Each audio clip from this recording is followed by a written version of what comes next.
오늘 하루도 말씀으로 시작해요. 데일리 큐티 나눔 데큐나.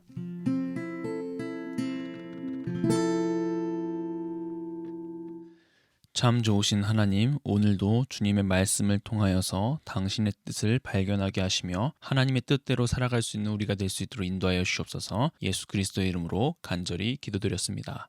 아멘.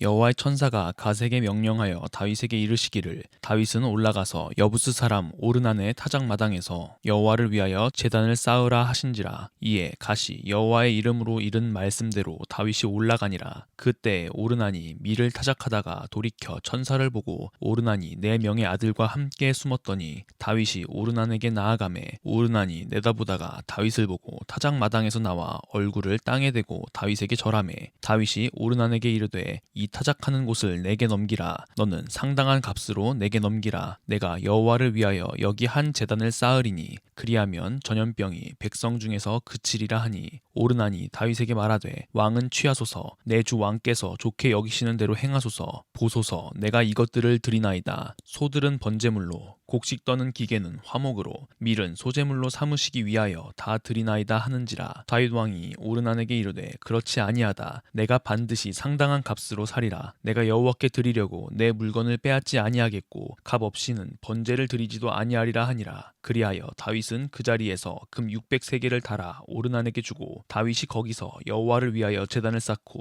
번제와 화목제를 드려 여호와께 아뢰었더니 여호와께서 하늘에서부터 번제단 위에 불을 내려 응답하시고 여호와께서 천사를 명령하심에 그가 칼을 칼집에 꽂았더라. 이때 다윗이 여호와께서 여부스 사람 오르난의 타작마당에서 응답하심을 보고 거기서 제사를 드렸으니 옛적에 모세가 광야에서 지은 여호와의 성막과 번제단이 그때 기브온 산당에 있었으나 다윗이 여호와의 천사의 칼을 두려워하여 감히 그 앞에 가서 하나님께 묻지 못하더라.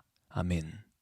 어제 본문에서 다윗은 인구조사를 함으로써 이스라엘을 향한 하나님의 주권성에 대해서 민감하게 반응하지 못했었습니다. 하나님께서는 이를 악하게 보셨기에 이스라엘을 전염병으로 심판하셨으며 7만 명이 죽게 됩니다. 하나님께서는 이스라엘 백성들에 대한 긍휼의 마음 때문에 뜻을 돌이키셔서 천사가 이스라엘을 완전히 멸하기 전에 멈추시죠. 다윗은 그때 하나님께 회개하게 되며 천사가 손에 칼을 들고 있는 것을 보게 된 것입니다. 그 이후에 여호와의 천사가 갓에게 명령하는 장면으로 오늘의 본문은 시작하죠. 그 명령은 여부스 사람 오르난의 타작마당에서 여호와를 위하여 제단을 쌓으라는 것이었습니다. 이 오르난의 타작마당은 나중에 솔로몬에 의해서 성전이 건축될 부지였습니다. 분명 다윗의 죄로 시작되었던 일이 성전 건축을 위한 부지로 향하는 일이 되는 것을 보면 그만큼 하나님의 자비가 얼마나 위대한지를 알 수 있습니다. 다윗은 장소뿐만 아니라 번제물들과 같이 모든 것을 내어드리겠다고 말하는 오르난에게 그 장소를 상당한 값으로 살 것이며 여호와께 드리겠다는 명목하에 오르난의 물건을 빼앗지도 않을 것이라고 말합니다. 그래서 금 600세겔을 달아서 오르난에게 주었고 그 자리에 제단을 쌓고 번제와 화목제를 드리죠. 하나님께서는 당신의 뜻과 합한다는 것을 번제단 위에 불을 내려 응답하심으로써 확증하십니다. 이후 천사는 여호와의 명령 아래에 칼을 집어넣고 이스라엘은 멸망을 피하게 되었죠. 오늘의 본문은 결국 다윗의 죄성도 하나님의 구속사 안에서 사용되어졌다는 놀라운 하나님의 자비하심을 보여주는 것입니다. 이스라엘이 어떤 죄악 가운데 있다고 할지라도 그 죄를 심판하시긴 하지만 완전히 포기하지 않으시는 것이죠. 사실 저는 이 내용보다 더 생각하게 만드는 것이 있었습니다. 바로 오르난에 대한 다윗의 태도였습니다. 다른 것이 아니었습니다. 제 값을 치르는 것이었죠. 다윗과 오르난의 관계는 이스라엘의 왕과 예루살렘에 살고 있던 가나안 원주민이었습니다. 가뜩이나 이방 나라를 점령해 나갔던 다윗에게 이방인에 불과했던 오르난은 두려움이 앞섰을 것입니다. 왕이라는 위치에 있는 다윗이라면 그냥 뺏을 수도 있었을 거예요. 이 두 가지를 비교하긴 조금 그렇지만 우리아에게서 밧세바를 빼앗았던 것처럼 말입니다. 하지만 이번엔 다행히 상당한 값으로 사죠. 오늘의 큐티 생각해보아요. 첫째, 하나님께 드린다는 명목으로 혹은 교회 안에서 우리는 불법을 용인하거나 제 값을 치르지 않는 경우가 있진 않나요?